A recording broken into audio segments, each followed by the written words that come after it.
In this tutorial, we're going to look at features of JUnit 5 that can make it easier for us to write effective and readable automated tests. This tutorial uses Gradle.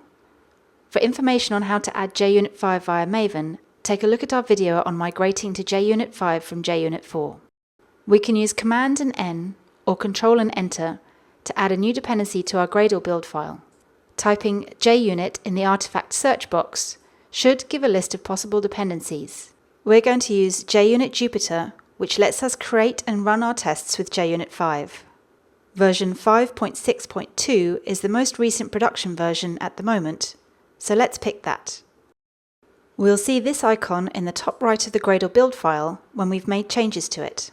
This is to remind us IntelliJ IDEA will only apply these changes when we've told the IDE to load the changes. We can click on the icon, or use Shift Command and I, or Control Shift and O on Windows and Linux. Once the Gradle dependency changes have been loaded, we can see the JUnit Jupyter dependencies in the External Libraries section of our project window, which means IntelliJ IDEA has correctly picked up the dependency and downloaded the libraries. There's one last step we need to do for Gradle in order to correctly use JUnit 5. We need to tell Gradle to use the JUnit platform when running the tests. Without these lines in the build file, Gradle won't see our tests as valid tests for running. Let's make sure we've loaded these changes too. Now we've correctly set up our JUnit dependency, we can create our first JUnit 5 test. Let's create an example test to experiment with JUnit 5's testing features. We can use the shortcut that generates code to get IntelliJ IDEA to generate a new valid test method for us. If you're familiar with JUnit 4, you'll see the basic test method looks exactly the same, and we can give it whatever format name we usually use for our tests. The only difference with JUnit 5 is that it uses the test annotation from the Jupyter package. JUnit 5 has an Assertions class for all the common assertions we might want to make. We can use partial completion to find the assertion that we want. Let's pick a standard assert equals. Now we have our most basic test case. We can run it to make sure everything works the way we expect. I've used Run Context Configuration, Ctrl-Shift-R or Ctrl-Shift-F10 on Windows, to run just this single test method. It doesn't make much difference in this test class as it's only got one test method, but it's a useful tool for running a single test method inside a larger test class. IntelliJ IDEA runs the test method and it passes. If the details of the passing tests are hidden, we can show all the tests that passed by clicking on the tick in the top left. Double-clicking on the test method name will take us back to that method in the code. Now let's see what happens when a test fails. IntelliJ IDEA shows the failing test in amber, since the test failed an assertion rather than causing an error, which would be shown in red. We can see the expected value and the actual value side by side, and this should give us an idea of what failed and how. In our case, the cause of the problem should be quite clear, since we intentionally put the wrong number in as the actual argument. Note that IntelliJ IDEA's parameter hints feature is really helpful for assertion methods. It's not clear from the method signature which argument is the expected result and which is the actual result being checked. IntelliJ IDEA shows the names of the method parameters as hints, so we can see at a glance which is which. If we decide this is too much noise in the editor, we can turn off hints for a specific method using Alt and Enter and selecting Do Not Show Hints for the current method, and the method will be added to the exclude list. We can configure the parameter hints from the IDE preferences in Editor, Inlay Hints, Java, Parameter Hints. We can turn hints on or off, configure which types of methods show hints, and it's here we can see the exclude list and remove items from the exclude list if we decide we do want to show hints for this method. One thing to note for JUnit 5 tests is that the test method doesn't need to be public in order to work. In fact, IntelliJ IDEA will help here and let us know if our modifiers can reduce visibility and still work as expected, and we can use Alt and Enter to have the IDE make the changes. If we fix up the test and rerun it, We'll see it passes as we expect it to. There's one more configuration item that may be helpful to understand. We can configure how IntelliJ runs our unit tests if we're using Gradle. By default, IntelliJ uses Gradle to build and run the code and tests in Gradle projects. This ensures that when we run the application or tests in the IDE, it works the same way as it would in other environments, like continuous integration. It also ensures that any complex build or setup logic or code generation is done. However, we might choose to use the IntelliJ runner to run our tests. In some circumstances, this might be faster than using Gradle and provide a faster feedback loop.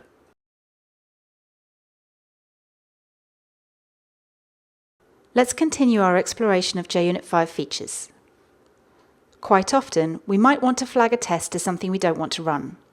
This is quite common when we're doing test-driven development, as our tests will, by definition, fail when we first write them.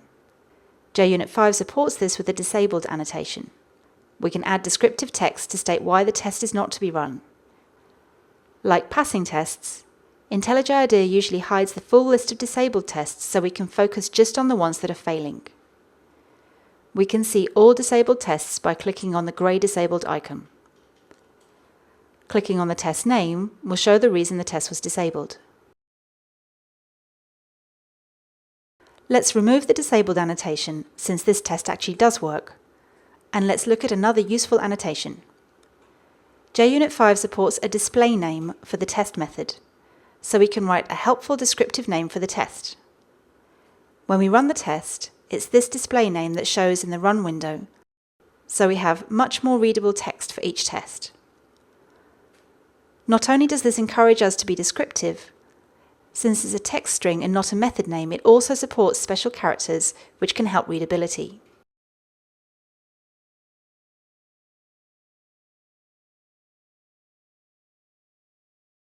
If we have a standard template for new test methods that we'd like to follow, we could change the default test method template in IntelliJ, or we could write a live template which helps us to create new test methods that look exactly the way we want.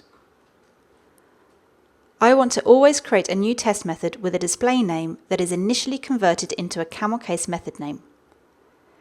This encourages me to use the display name annotation to write readable test descriptions and uses them to create valid method names, so the method name is also helpful.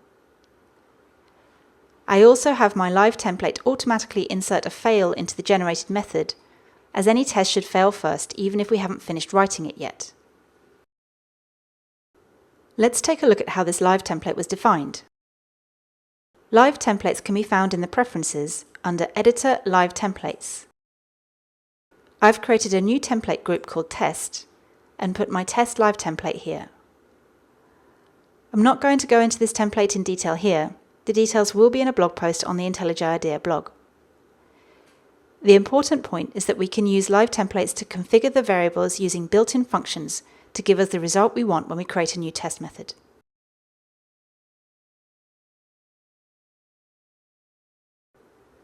Let's focus on writing the tests themselves. As we already saw, JUnit 5 supports standard assertions that may be familiar if we've used other testing frameworks. In the real world, we often have to check more than one thing to prove to ourselves that something worked the way we expected. Take this list, for example. If we want to check that every item in it is correct, we might write multiple assertions to check each value. This works. It will certainly pass if all the items in the list are as expected. The problem comes when one of the assertions fails.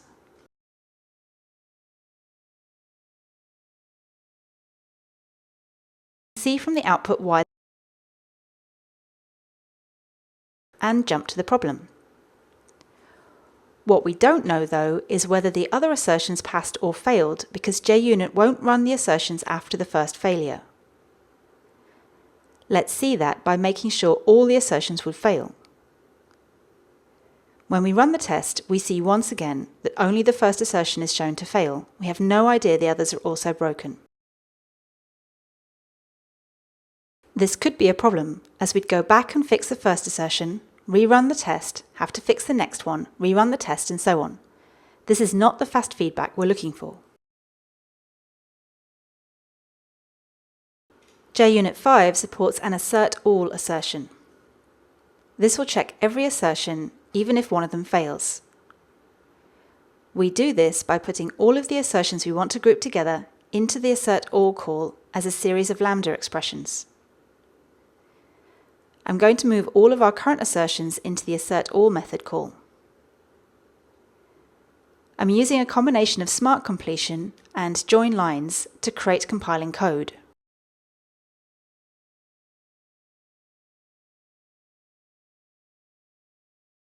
Finally, I use complete statement to correctly close off the brackets and the statement, and it also formats the code too. Now, JUnit will check all of these assertions when it runs the test.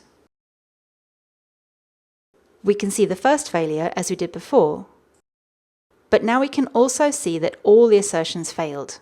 They were all run even though the first one failed. This makes it much easier for us developers to see the issues and fix them in one pass, instead of having to repeatedly rerun the test.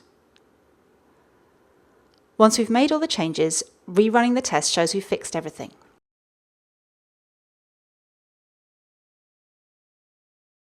Now let's look at assumptions.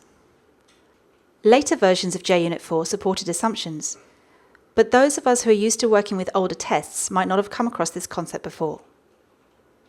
We may want to write tests that only run given some set of circumstances are true. For example, if we're using a particular type of storage or we're using a particular library version. This might be more applicable to system or integration tests than unit tests. In these cases, we can set an assumption at the start of the test, and the test will only be run if the criteria for that assumption are met.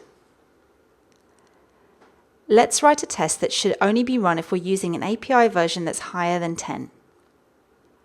Again, for the purposes of this tutorial, we'll show this working with a very simple assertion that should pass. When we run the test, we see that this test runs and passes as expected, because in our case, the fixture is returning an API version higher than 10. Let's flip the check in this assumption, so the test only runs if the API version is less than 10, and rerun. Since our API version is higher than 10, this check returns false, the assumption is not met, and the test is not run. It shows as a disabled or ignored test. Earlier, we saw that we can use assert all to group a number of assertions and make sure they're all run. This is one way of performing multiple checks. There are other cases where we might want to do the same set of checks on a different set of data. For this, we can use parameterized tests. Parameterized tests are where we can pass data into the test as parameters, and with JUnit 5 there are a number of different ways to do this. We're going to look at the simplest approach to show how it works. We're going to use the value source annotation to give the test method a series of individual values to test. This is an array, and JUnit 5 supports many different types. Let's use an array of ints for this test. We can hard code the values we want to pass into the test here in this array. Each one of these values will be passed into the method individually, so we can add a single int parameter to the test method with a useful name to contain the value. IntelliJ IDEA can help us with parameterized tests in JUnit 5. It lets us know that if we're using a value source annotation, we shouldn't be using a test annotation as well. We can use Alt and Enter to see suggestions, and accept the suggestion to use the parameterized test annotation instead. Let's go ahead and create our test. We're going to create a shape with a number of sides given to us, and we're going to check that the shape has been created the way we expect and can give us the correct number of sides.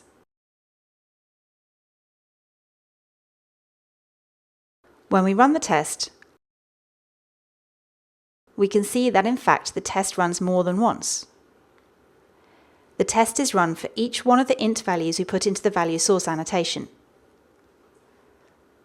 We can also change the way these individual tests are shown in the results by creating a custom name in the parameterized test annotation.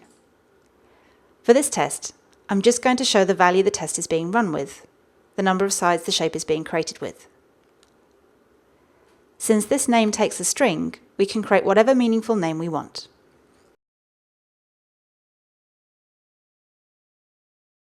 Parameterized tests are very helpful for testing large sets of valid data, but they're also really useful for checking all the invalid values with the same assertions.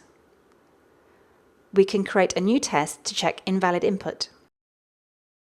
We'll set up a new value source of ints, but this time the int values will all be invalid numbers of sides for a polygon. Let's assume that as well as too few sides, our code doesn't support creating shapes with a very large number of sides. Once again, we need to make sure this is a parameterized test instead of a standard test. And we need to pass the number of sides into the test method. At this point, we should be asking ourselves what is the expected behavior when the input is invalid. If we decide that the constructor should be throwing an exception when it's passed invalid values, we can check that with an assert throws. We tell it which exception we expect to be thrown, and we use a lambda expression to pass in the method that we expect to throw the exception. When we run this new test, we see that all values fail the test. None of the invalid values caused an illegal argument exception to be thrown. To fix this, we need to fix the actual code under test, our shape class. We need to add validation to the constructor and have it throw the correct exception when the invalid values are passed in. Let's do the simplest thing to make the test pass.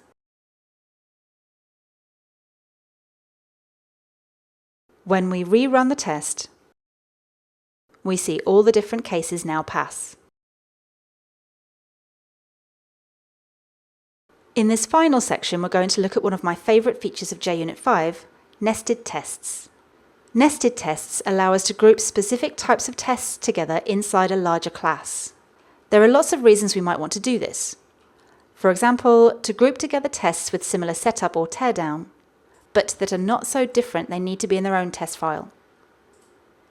We're going to use this feature to group together all the tests that require a shape to already be set up. We have to create an inner class and add the nested annotation. We can also add a display name to this the same way we would to a test method. The nested class can contain fields, of course, and we can use these to store the values that all the tests inside this inner class will need. Let's create a simple shape to use in these tests. We can even create nested classes inside our nested class. This can be useful to do further grouping. We're going to use it in this example to group together happy path tests, the tests that check everything works as expected under normal circumstances. Now, we can create our specific tests inside our nested classes. With nested classes, we'll probably want to define a naming convention that makes sense when the test results are printed, which we'll see in a minute. Let's make this first happy path test a simple check that shows the shape returns the correct number of sides. We can then create another test which checks the correct description is returned for our shape. Now let's create a group for tests that show what behavior is not supported or is not expected. Let's say that in our example, two shapes with the same number of sides are not expected to be actually the same shape.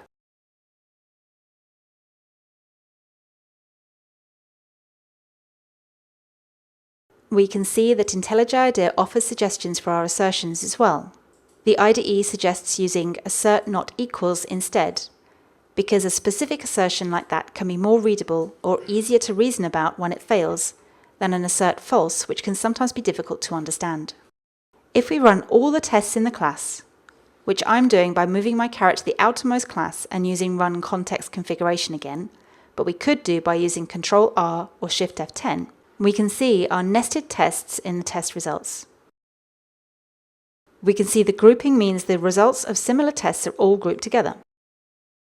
We can also see how the display name can help us to understand the grouping of the tests. If all these annotations are adding too much noise to the editor, We can always collapse them by pressing on the minus in the gutter, or by using the keyboard shortcut to fold code, Command and dot or Control and dot, where dot is the full stop or period on the keyboard. We can hover over the collapsed annotations to see them.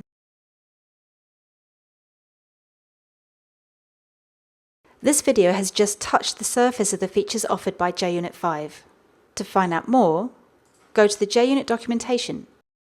It covers a huge host of topics, including showing the features we've already seen in this video in more detail. It also covers the step to take to migrate to JUnit 5 from JUnit 4, which was also covered in another IntelliJ IDEA video. Thanks for watching.